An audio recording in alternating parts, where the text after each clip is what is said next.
बहुत समय पहले की बात है।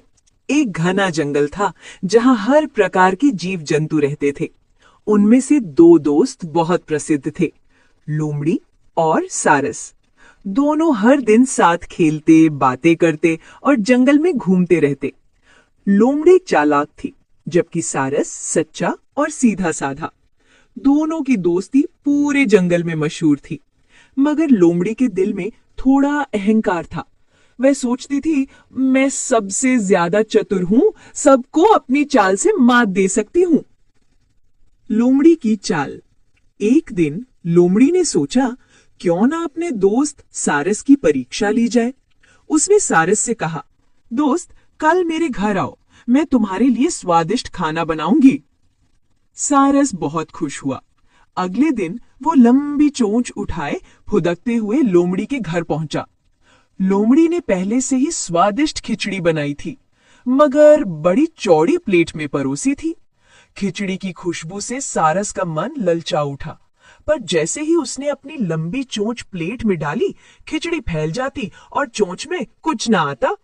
वहीं लोमड़ी अपनी जीभ से चाट चाट कर मजे से पूरी खिचड़ी खा गई।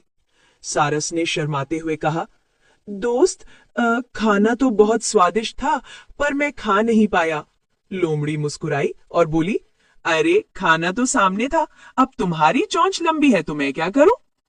सारस को बहुत बुरा लगा, लेकिन उसने कुछ नहीं कहा, बस मुस्कुराकर बोला, कोई बात नहीं लोमड़ी बहन, अगले बार तुम मेरे घर आना, मैं तुम्हें दावत दूंगा।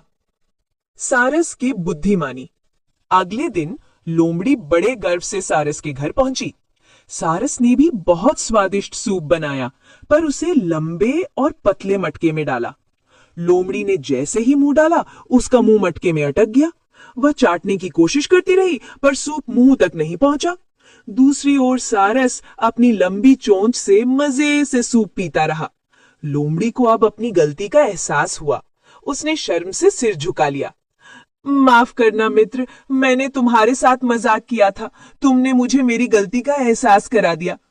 सारस मुस्कुराया। मित्रता में चाल नहीं, सच्चाई होनी चाहिए।